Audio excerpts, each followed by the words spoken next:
Hey everyone, it's Ben Hardy here, and in today's going to be reviewing the GMC Acadia Denali. Before we get into this video, I want to give a huge shout out and thank you to the National GMC here in American Fork, Utah for giving me some time with this Acadia. I'll include a link to their website in the description down below. Also include a link to my car buying guide. Let's get into it.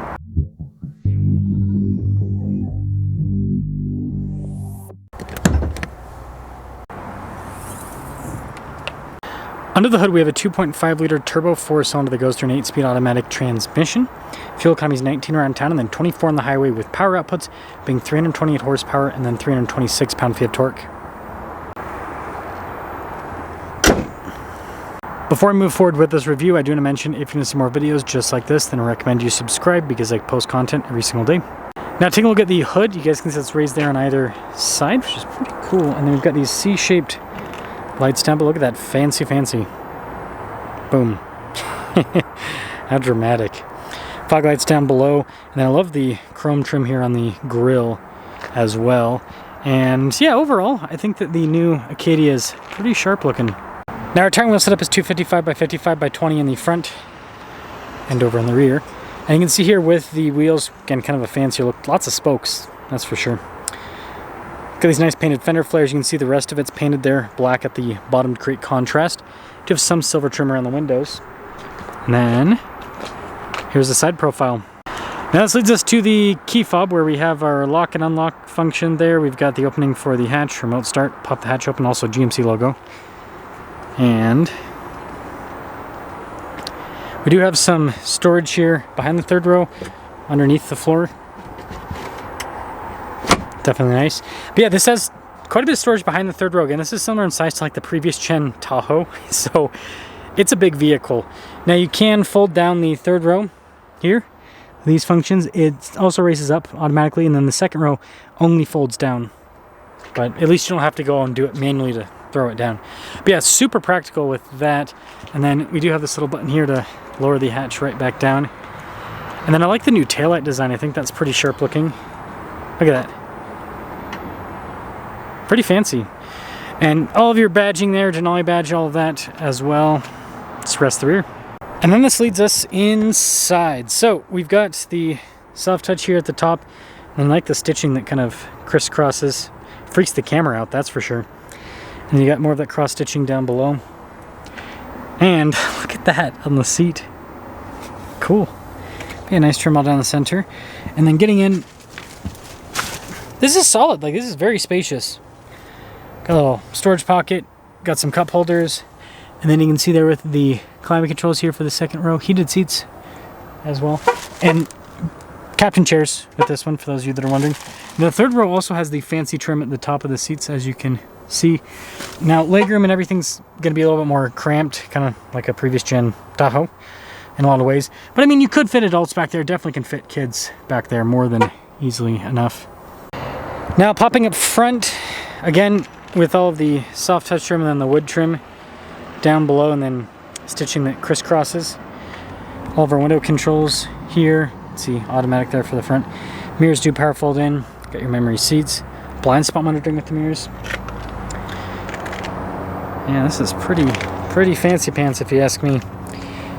The power adjustments on the side. And then you can see here with like the drive mode select, you can turn on your all-wheel drive if you need that, and then auto stop start as well.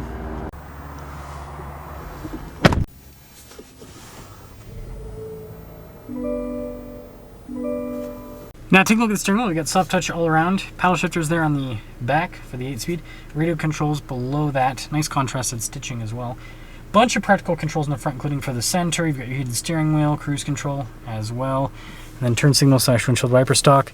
Column shifter on top of that. So frees up storage. You guys will see that later. But yeah, nice digital gauge cluster here in the center, which can be overwhelming at first, but basically what you want to see will appear. Do you want to be a map, gauge cluster, whatever you want to have information-wise, it will display, which is cool. Now this shows you kind of like the real-world glare that can happen with this infotainment system. So yeah, being all blacked out in kind of the angle that it's at. But anyways, you do have a 360 camera system. It's got good resolution, viewpoints all around as well. So that's great. And then yeah, this kind of like a little tablet here in the center. It responds quickly. It's got some physical elements, including here at the bottom. as well as the tabs. But yeah, pretty much everything's integrated into the screen in this car now. So a lot of day-to-day functions, you just kind of have to get used to popping into the screen, popping into a menu, like for example, lights. Do you want to turn the headlights on or off? It's in the screen. Seats, it's got heated and cooled seats in the screen. Wireless phone charging pad, and that's cool with the trim there. It didn't click back in.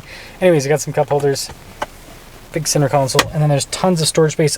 Let me just try to slip the camera down there.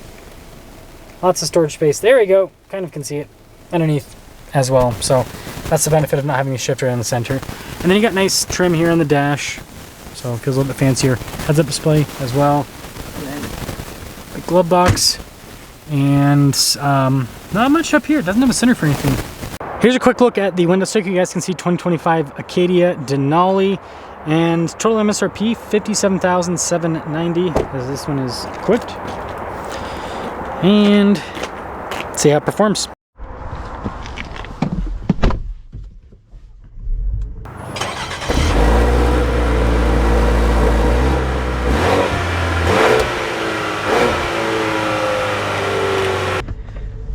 Well, Acadia Denali, basically Tahoe without being a Tahoe. I think it's interesting how big vehicles have gotten, and everything's getting, it's very interesting to see how just everything associated with cars is getting bigger, right? Except for the engines.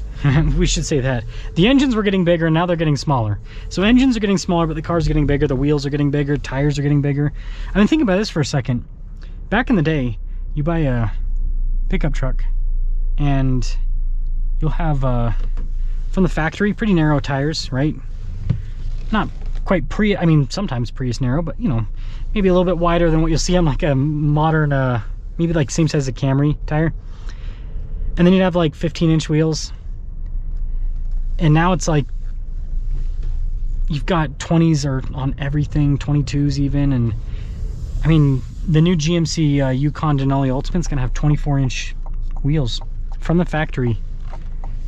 So I'm still trying to figure out why, because smaller wheels are objectively, I mean, obviously bigger wheels for the bigger brakes because heavier cars, but yeah, I don't know. It's just interesting for me to see how big these cars have gotten. Now, in terms of how this performs, it's comfortable. Power, see, it pulls a little bit. It's front-wheel drive based, but if you put all-wheel drive on, right, it's going to send to the rear. But yeah, that does give you that little kind of torque steer. So that is one downside, I guess we shall say. But yeah, suspension's pretty darn comfortable, and it does have good torque overall. It doesn't feel quite as quick as the V6, I would say. It has more power, but it's like better on the low end, but then the top end just doesn't feel quite as strong, which is weird because, again, it still has more horsepower. Like, everything's greater with this power wise, but I think you just can't replace cylinders and displacement. There's only so much you can do, but it's not bad. I mean, it's pretty solid torque figures overall. So what this basically gives you is, if you like the size of the previous Chen Tahoe or Yukon, that's what this is.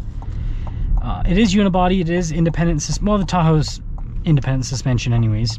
But yeah, unibody, which I could see as a benefit to some people, because being unibody means that it's going to handle better. It's going to turn in, you know, independent suspension helps out with that too.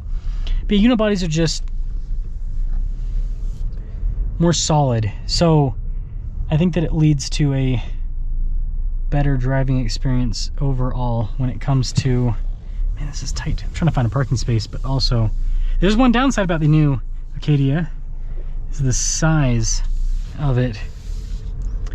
But yeah, as I was saying, I mean, it's not bad at all. Yeah, there's a lot of benefits. I would say overall it's a plus being unibody. So I think the people that just want a people mover you're gonna like this. But let me know your thoughts either way.